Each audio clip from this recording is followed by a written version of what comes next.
ਸਤਿਕਾਰਯੋਗ ਮਾਨਯੋਗ ਗੁਰੂ ਰੂਪ ਸਤਿਗੁਰੂ ਜੀ ਦੇ ਪਿਆਰਿਓ, ਬੰਦੀ ਛੋੜ ਦਿਵਸ ਤੇ ਵਿਸ਼ੇਸ਼ ਲੇਖ। ਅੱਜ ਦਿਨ ਵੀਰਵਾਰ 4 ਨਵੰਬਰ 2021 ਬੰਦੀ ਛੋੜ ਦਿਵਸ ਹੈ। ਦੀਵਾਲੀ ਹੈ। ਕਿਸ਼ਤ ਦੂਜੀ, ਭਾਗ ਦੂਜਾ ਅਤੇ ਆਖਰੀ। ਚੰਦੂ ਜਹਾਂਗੀਰ ਬਾਦਸ਼ਾਹ ਦਾ ਸਲਾਹਕਾਰ ਸਭ ਤੋਂ ਵੱਡਾ ਵਜ਼ੀਰ ਸੀ।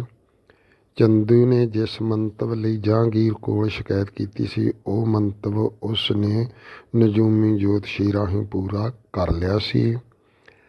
40 ਦਿਨ ਹੀ ਗੁਰੂ ਜੀ ਨੂੰ ਰਹਿਣ ਲਈ ਕਿਹਾ ਸੀ, ਪਰ ਚੰਦੂ ਨੇ ਬਾਦਸ਼ਾਹ ਨੂੰ ਜਾਣ ਬੁੱਝ ਕੇ ਹੋਰ ਕੰਮਾਂ ਵਿੱਚ ਉਲਝਾਈ ਰੱਖਿਆ ਅਤੇ ਕਿਲ੍ਹੇ ਦੇ ਦਰੋਗੇ ਨੂੰ ਵਾਰ-ਵਾਰ ਹੁਕਮ ਭੇਜਦਾ ਰਿਹਾ ਕਿ ਗੁਰੂ ਜੀ ਨੂੰ ਕਿਲ੍ਹੇ ਵਿੱਚ ਹੀ ਮਾਰ ਦਿੱਤਾ ਜਾਵੇ। ਪਰ ਦਰੋਗਾ ਗੁਰੂ ਜੀ ਦਾ ਸ਼ਰਧਾਲੂ ਬਣ ਗਿਆ ਸੀ। ਚੰਦੂ ਦੀਆਂ ਕਰਤੂਤਾਂ ਤੋਂ ਗੁਰੂ ਜੀ ਨੂੰ ਜਾਣੂ ਕਰਵਾਉਂਦਾ ਰਿਹਾ। ਗੁਰੂ ਜੀ ਸੰਤ ਮਤ ਅਨੁਸਾਰ ਦੇਖ ਕੇ ਅਣਡਿੱਠਾ ਅਤੇ ਸੁਣ ਕੇ ਅਣਸੁਣਿਆ ਕਰਦੇ ਰਹੇ।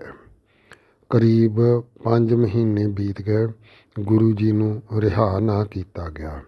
ਗੁਰੂ ਜੀ ਦੇ ਲੱਖਾਂ ਸ਼ਰਧਾਲੂਆਂ ਦੀਆਂ ਬਦਸੀਸਾਂ ਕਾਰਨ ਬਾਦਸ਼ਾਹ ਨੂੰ ਭਿਆਨਕ ਉਨਮਾਦ ਰੋਗ ਹੋ ਗਿਆ। ਇੱਕ ਪਲ ਵੀ ਬਾਦਸ਼ਾਹ ਨੂੰ ਨੀਂਦ ਨਾ ਆਵੇ। ਜਦ ਅੱਖ ਲੱਗੇ ਤਾਂ ਭਿਆਨਕ ਬੱਬਰ ਸ਼ੇਰ ਛਾਤੀ 'ਤੇ ਆ ਚੜ੍ਹੇ। ਬਾਦਸ਼ਾਹ ਡਿਡਿਆ ਕੇ ਉੱਠ ਜਾਏ। ਫਕੀਰਾਂ ਨੂੰ ਇਸ ਦਾ ਕਾਰਨ ਪੁੱਛਿਆ ਤਾਂ ਉਹਨਾਂ ਕਿਹਾ ਕਿ ਹੇ ਬਾਦਸ਼ਾਹ, ਬਿਨਾਂ ਵਜ੍ਹਾ ਤੁਸੀਂ ਖੁਦਾ ਦਾ ਪਿਆਰਾ ਬੰਦੀ ਬਣਾ ਕੇ ਰੱਖਿਆ ਹੋਇਆ ਹੈ। ਉਸ ਨੂੰ ਰਿਹਾ ਕਰਕੇ ਉਸ ਕੋਲੋਂ ਮਾਫੀ ਮੰਗੋ ਤਾਂ ਠੀਕ ਹੋ ਜਾਵੋਗੇ। ਇਹ ਸੁਣ ਕੇ ਬਾਦਸ਼ਾਹ ਨੂੰ ਚੇਤਾ ਆਇਆ। ਦਰੋਗੇ ਨੂੰ ਹੁਕਮ ਦਿੱਤਾ ਕਿ ਸੱਚੇ ਪਾਤਸ਼ਾਹ ਨੂੰ ਰਿਹਾ ਕਰ ਦਿੱਤਾ ਜਾਵੇ।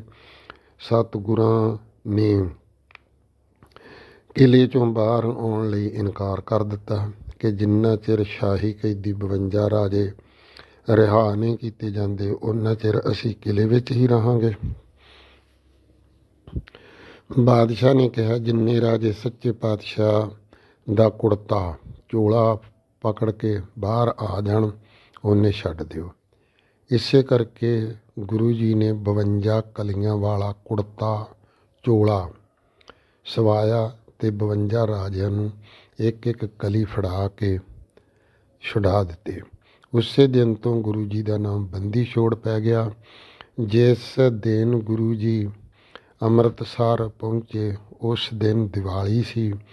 ਉਸੇ ਦਿਨ ਤੋਂ ਇਸੇ ਕਰਕੇ ਸਿੱਖ ਧਰਮ ਵਿੱਚ ਦੀਵਾਲੀ ਬੰਦੀ ਛੋੜ ਦਿਵਸ ਦੇ ਨਾਮ 'ਤੇ ਮਨਾਈ ਜਾਂਦੀ ਹੈ। ਇਸੇ ਦਿਨ ਰਾਵਣ ਨੂੰ ਮਾਰ ਕੇ ਅਯੁੱਧਿਆਪੁਰੀ ਪਹੁੰਚਿਆ ਸੀ ਤਾਂ ਅਯੁੱਧਿਆ ਵਾਸੀਆਂ ਨੇ ਦੀਪਾਵਲੀ ਮਨਾਈ ਸੀ ਅਤੇ ਇਸ ਕਰਕੇ ਹਿੰਦੂਆਂ ਲਈ ਇਹ ਦੀਵਾਲੀ ਦਾ ਦਿਨ ਹੈ ਅਤੇ ਸਿੱਖਾਂ ਲਈ ਇਹ ਬੰਦੀ ਛੋੜ ਦੇ ਨਾਮ 'ਤੇ ਜਾਣਿਆ ਜਾਂਦਾ ਹੈ। ਅਤੇ ਇਸੇ ਦਿਨ 'ਤੇ ਸ੍ਰੀ ਦਰਬਾਰ ਸਾਹਿਬ ਅੰਮ੍ਰਿਤਸਰ ਵਿੱਚ ਦੀਪਮਾਲਾ ਕੀਤੀ ਜਾਂਦੀ ਹੈ। ਇਸ ਬੰਦੀ ਛੋੜ ਦਿਵਸ ਦੀ ਸਿੱਖ ਸੰਗਤਾਂ ਨੂੰ ਲੱਖ ਵਧਾਈ ਹੋਵੇ। ਇਸ ਪ੍ਰਥਾਏ ਦਾਸ ਦੀ ਕਵਿਤਾ ਹੈ ਕਿ ਕਾਰਜ ਉਸ ਦਾ ਸਫਲ ਹੈ ਹੋਵਦਾ ਜੀ, ਜਿਹਨੇ ਗੁਰੂ ਬੰਨੀ ਕੀਤੀ ਧਾਈ ਹੋਵੇ। ਕਾਰਜ ਉਸ ਦਾ ਸਫਲ ਹੈ ਹੋਵਦਾ ਜੀ, ਜਿਹਨੇ ਗੁਰੂ ਬੰਨੀ ਕੀਤੀ ਧਾਈ ਹੋਵੇ। ਕਦਰ ਉਹਨਾਂ ਦੀ ਸਦਾ ਜੱਗ 'ਤੇ ਸਦਾ ਹੁੰਦੀ, ਕਦਰ ਉਹਨਾਂ ਦੀ ਜੱਗ 'ਤੇ ਸਦਾ ਹੁੰਦੀ, ਜਿਨ੍ਹਾਂ ਵਿੱਦਿਆ ਪੜ੍ਹੀ ਪੜ੍ਹਾਈ ਹੋਵੇ। ਸਦਾ ਸੁਖੀ ਹੈ ਜੱਗ 'ਤੇ ਉਹ ਰਹਿੰਦੇ, ਜਿਨ੍ਹਾਂ ਮਨ ਉੱਤੇ ਫਤਿਹ ਪਾਈ ਹੋਵੇ। ਬਲਵੀਰ ਸਿੰਘ ਸ਼ੌਂਕੀ ਸਾਰੇ ਖਾਲਸੇ ਨੂੰ ਲੱਖ ਹੈ ਅੱਜ ਵਧਾਈ ਹੋਵੇ। ਬਲਵੀਰ ਸਿੰਘ ਸ਼ੌਂਕੀ ਸਮੂਹ ਸੰਗਤਾਂ ਨੂੰ ਲੱਖ ਹੈ ਅੱਜ ਵਧਾਈ ਹੋਵੇ।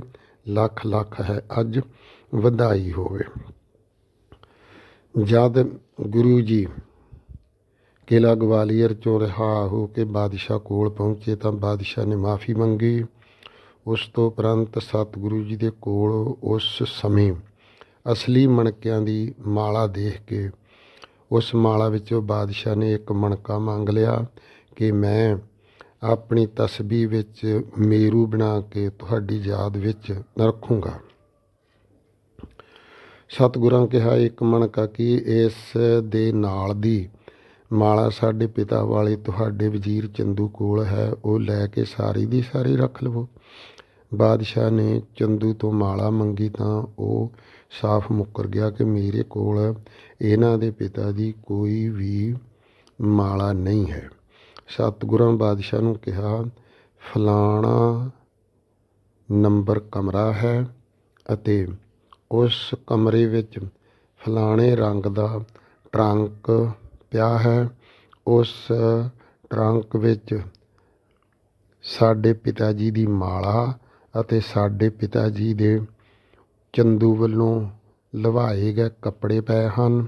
ਬੇਸ਼ੱਕ ਤੁਸੀਂ ਆਪਣੇ ਬੰਦੇ ਭੇਜ ਕੇ ਮੰਗਵਾ ਲਵੋ।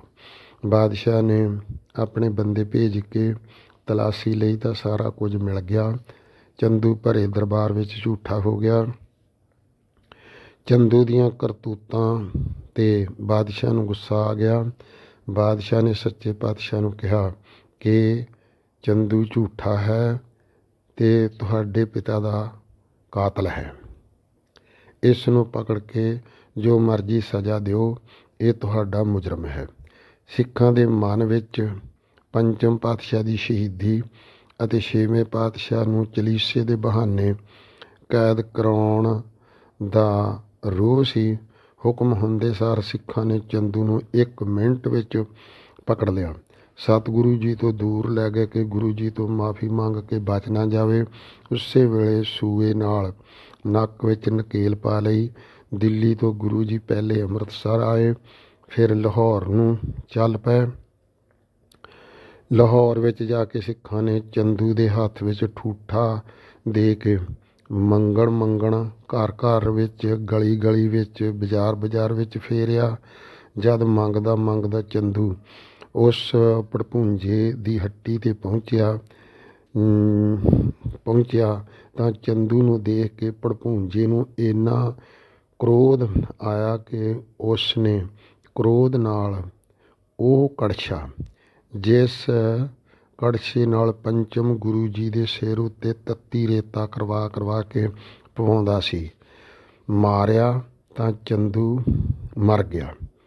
ਸਰੀਰ ਕਰਕੇ ਤਾਂ ਚੰਦੂ ਮਰ ਗਿਆ, ਪਰ ਵਾਸ਼ਨਾ ਕਰਕੇ ਨਹੀਂ ਮਰਿਆ।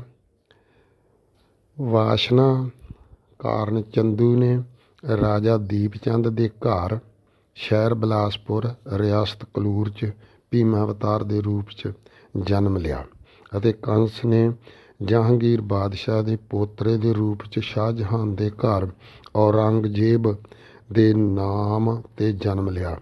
ਦੋਵੇਂ ਨਾਮ ਲੇਖਕ ਦੀ ਕਲਪਨਾ ਹੈ। ਇਹਨਾਂ ਦੋਨਾਂ ਗੁਰੂ ਘਰ ਨਾਲ ਕੀ ਉਪੱਦਰ ਕੀਤੇ, ਸੱਚ ਅਤੇ ਝੂਠ ਦਾ ਵਿਵਾਦ ਧਾਰਮਿਕ ਨਾਵਲ ਵਿੱਚ ਦਰਸਾਇਆ ਗਿਆ ਹੈ।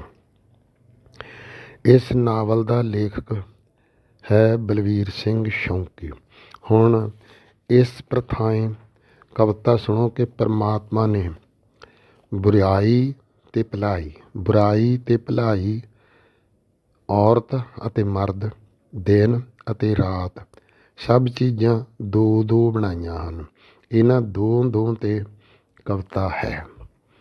ਕਿੰਨਾ ਹੈ ਬੇਅੰਤ ਸੱਚੇ ਪਾਤਸ਼ਾਹ ਤੂੰ, ਖੁਸ਼ੀ ਆਪਣੀ ਨਾਲ ਬਣਾਏ ਤੈਂ ਦੋ। ਕਿੰਨਾ ਹੈ ਬੇਅੰਤ ਸੱਚੇ ਪਾਤਸ਼ਾਹ ਤੂੰ, ਖੁਸ਼ੀ ਆਪਣੀ ਨਾਲ ਬਣਾਏ ਤੈਂ ਦੋ। ਇੱਕ ਆਪ ਤੇ ਦੂਜੀ ਦਵੈਖ ਕਰਕੇ, ਵਿੱਚ ਛਿੰਝ ਦੇ ਮੱਲ ਕਲ੍ਹਾਏ ਤੈਂ ਦੋ। ਇੱਕ ਬਾਬਰ ਤੇ ਦੂਸਰਾ ਆਪ ਹੋਇਓ, ਇੱਕ ਰਾਜਾ ਫਕੀਰ ਬਣਾਏ ਤੈਂ ਦੋ। ਚੰਦੂ ਚੰਦਰੇ ਕਹਿਰ ਗੁਜ਼ਾਰਿਆ ਸੀ, ਇੱਕ ਤਵੀ ਤੇ ਰੇਤ ਪਵਾਏ ਤੈਂ ਦੋ। 9ਵੇਂ ਪਾਤਸ਼ਾਹ ਸੀਸ ਬਲਿਦਾਨ ਦੇ ਕੇ, ਇੱਕ ਤਿਲਕ ਤੇ ਜੰਝੂ ਬਚਾਏ ਤੈਂ ਦੋ। ਰਾਜ ਮੱਲਣਾ ਨਹੀਂ ਕਿਸੇ ਪਾਤਸ਼ਾਹ ਦਾ, ਫਿਰ ਵੀ ਵਿੱਚ ਚਮਕੌਰ ਕਲ੍ਹਾਏ ਤੈਂ ਦੋ। ਰਾਜ ਮੱਲਣਾ ਨਹੀਂ ਕਿਸੇ ਪਾਤਸ਼ਾਹ ਦਾ, ਫਿਰ ਵੀ ਵਿੱਚ ਚਮਕੌਰ ਘਲਾਏ ਤੈਂ ਦੋ, ਸੋਹਣਾ ਸਿੱਖੀ ਦਾ ਮਹਿਲ ਉਸਾਰਨੇ ਲਈ ਵਿੱਚ ਨੀਆਂ ਦੇ ਹੈ ਚਣਵਾਏ ਤੈਂ ਦੋ। ਮੱਸਾ ਰੰਗੜ ਜਾਂ ਆਣ ਕੇ ਹਰਮੰਦਰ, ਸੁੱਖਾ ਸਿੰਘ ਮਤਾਬ ਘਲਾਏ ਤੈਂ ਦੋ। ਰਾਜ ਖਾਲਸੇ ਦਾ ਚੁੰਗੀ ਲਾ ਬਹਿ ਗਏ, ਮੌਤ ਮੋਹਣੀਏ ਆਣ ਵਿਆਹੇ ਤੈਂ ਦੋ। ਰਾਜ ਖਾਲਸੇ ਦਾ ਚੁੰਗੀ ਲਾ ਬਹਿ ਗਏ, ਮੌਤ ਮੋਹਣੀਏ ਆਣ ਵਿਆਹੇ ਤੈਂ ਦੋ। ਸੱਚ ਝੂਠ ਵਿਵਾਦ ਦੇ ਜੱਗ ਅੰਦਰ, ਜਬਰ ਸਵਰ ਦੇ ਧੜੇ ਬਣਾਏ ਤੈਂ ਦੋ। ਆਪੇ ਜੰਮਦਾ ਆਪ ਹੀ ਫਿਰੇ ਮਰਦਾ, ਮਰਨਾ ਜੰਮਣਾ ਭਰਮ ਭੁਲਾਏ ਤੈਂ ਦੋ। ਜਿਵੇਂ ਪੁੰਨ ਤੇ ਪਾਪ ਹੈ ਜੱਗ ਅੰਦਰ, ਤਿਵੇਂ ਨਰਕ ਸਵਰਗ ਬਣਾਏ ਤੈਂ ਦੋ। ਆਪੇ ਚੇਲਾ ਤੇ ਆਪੇ ਹੈ ਗੁਰੂ ਬਣਿਓ, ਗੁਰੂ ਚੇਲੇ ਦੇ ਰੰਗ ਰਚਾਏ ਤੈਂ ਦੋ। ਬਲਵੀਰ ਸਿੰਘ ਨੂੰ ਚਰਨਾਂ 'ਚ ਖੜਾ ਕਰਕੇ ਬਖਸ਼ਣ ਵਾਸਤੇ ਹੱਥ ਜੜਵਾਏ ਤੈਂ ਦੋ।